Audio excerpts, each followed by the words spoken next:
O segundo tipo de fé, e aí a gente vai entrar nela agora, né? Sabendo agora que existe uma fé comum, que você tem, que todos nós temos, que eu tive um dia. Há uma segunda fé, que a Bíblia vai chamar de fé salvadora. E o que essa fé salvadora é? O que ela promove nas pessoas? Primeiro, ela nos dá o senso de julgamento, né?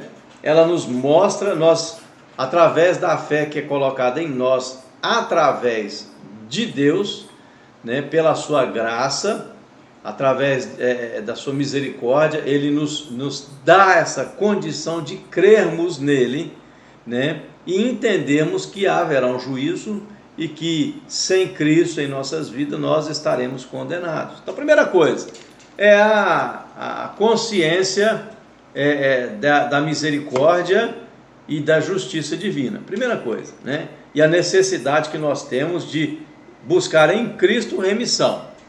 E é interessante que o apóstolo João, lá no capítulo 20 de Apocalipse, a partir do versículo 11, ele teve uma visão interessante.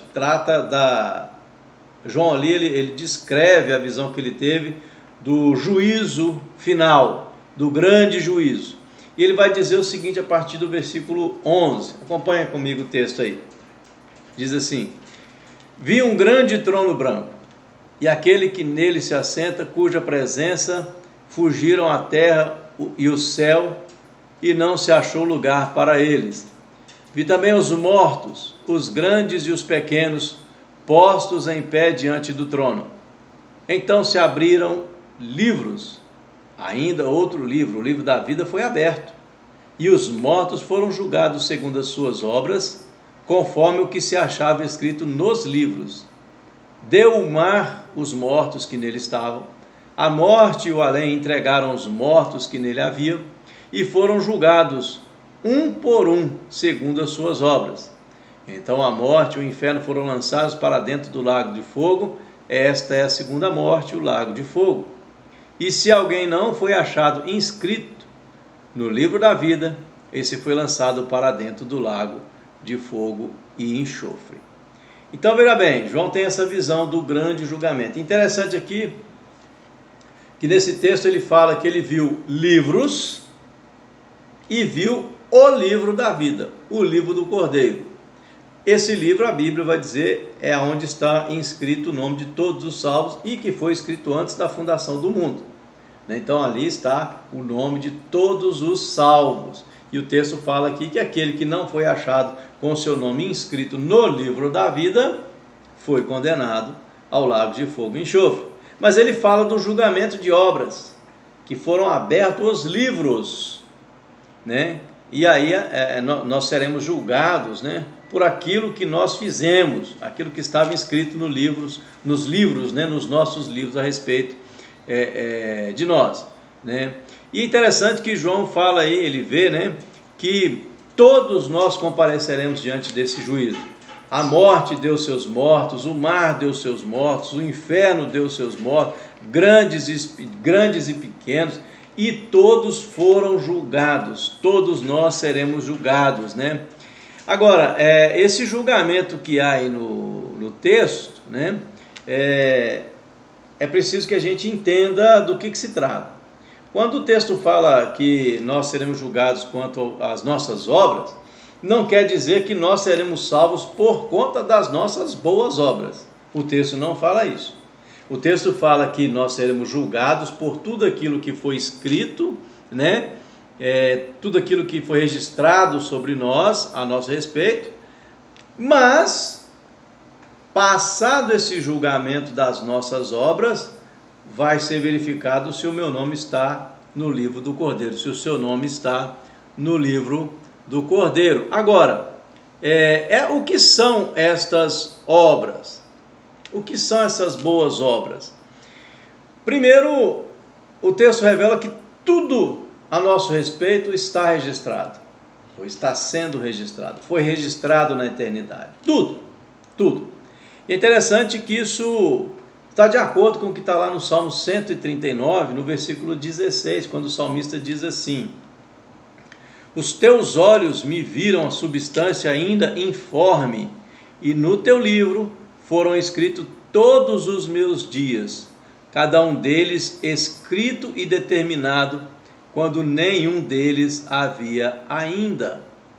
E Lucas, no capítulo 12, versículo 2, diz o seguinte também, acompanhe: nada há encoberto que não venha a ser revelado, e oculto que não venha a ser conhecido. Então veja bem, o salmista diz que nos livros foram escritos todos os nossos dias, todas as nossas ações, boas e más. E em Lucas nós temos que no julgamento tudo será revelado. Então aquilo que você fez escondido, aquilo que eu fiz escondido, que faço às vezes escondido, tudo será revelado, tudo será trazido à luz, nada ficará encoberto, certo? Agora, por que disso? Justamente para garantir que as pessoas que estão sendo salvas não estão sendo salvas por serem boas, por serem dignas. Pelo contrário, nós vamos ver muitas pessoas que a nosso modo não deveriam ser salvas e serão. E muitas pessoas que deveriam ser salvas, a nossa maneira de ver, e não serão. Então, esse julgamento das obras é para mostrar isso, que a salvação ela é pela graça em Cristo. O ladrão da cruz tinha tudo para não ser salvo. Imagina o que está escrito no livro dele: só desgraça, porque ele não teve tempo de fazer boas obras depois da conversão, porque ele morreu ali. Então, na hora que, no dia do julgamento, quando abrirem o livro lá do ladrão da cruz, só vai ter roubo, homicídio, trapaças, pecados, não vai ter nada de positivo, a não ser o último dia da vida dele, vai estar registrado. Apesar de ele ter vivido essa vida de pecado, de crimes, ele, na hora da sua morte, entregou a sua vida a Cristo, creu nele e foi salvo para a vida eterna. E o seu nome vai ser achado inscrito no livro da vida, porque ele aceitou o Cordeiro de Deus. Então, o que é preciso para eu ter o meu nome então escrito no livro da vida? Não são as minhas boas obras. Não são. Nós precisamos baixar a guarda e entender que nós não temos condições de, por nós mesmos, conquistar o céu. Você não tem, eu não tenho, nunca tive. As boas obras, os bons pensamentos, as boas atitudes não têm condições, não podem nos salvar. A sua religiosidade, o seu compromisso com a sua denominação, a sua pontualidade, não que isso não seja importante, mas ela não é a causa da sua salvação. Ela não é a razão da sua salvação. Nós temos que ter uma vida de santidade, sim, ter prazer de ir na casa do Senhor, sim. Para quê? Para agradecer a Deus pelo que Ele fez por nós, para que nós tenhamos uma vida colocada aos pés do Senhor. Por isso que o próprio Senhor Jesus vai dizer para nós, lá em João 14,6, que Ele é o caminho, a verdade, a vida, e ninguém vai ao Pai se não for por Ele. Não tem outro caminho, não tem outra forma. Você consegue compreender isso? E ele diz também lá em João 5,24, ele diz o seguinte: eu asseguro que quem ouve a minha palavra e crê naquele que me enviou, tem a vida eterna e não será condenado, mas já passou da morte para a vida. Então, qual é o segredo para ser salvo? Jesus diz aqui: aquele que ouve as minhas palavras e crê naquele que me enviou, tem a vida eterna. E o que não crê? Não tem a vida eterna. Então, o que a Bíblia revela para nós é esse, o caminho é esse,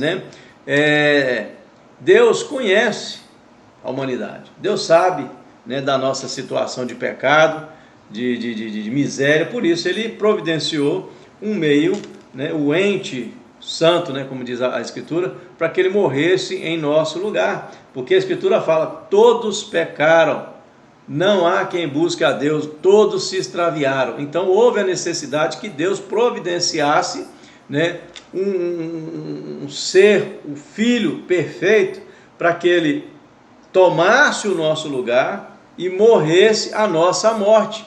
E dessa forma Ele criaria o caminho para que nós tivéssemos acesso a Deus. É o caminho de retorno, o caminho de volta é Cristo. Por isso que Ele fala, eu sou o caminho. Não existe um outro caminho. Ele é o único caminho, né? O salário do pecado é a morte espiritual. Mas o dom de Deus é a vida eterna em Cristo Jesus. O dom de Deus é a vida eterna em Cristo Jesus. Tá? Então eu não sei, você que está me vendo aí, me ouvindo, não sei se você é de alguma religião, o que você pensa, qual o caminho que você está vivendo aí para ser salvo, mas eu te digo que a Escritura ensina que o caminho é esse. Não há um outro caminho, né? Não há uma outra forma para que a gente seja salvo. Agora, tem um preço a ser pago.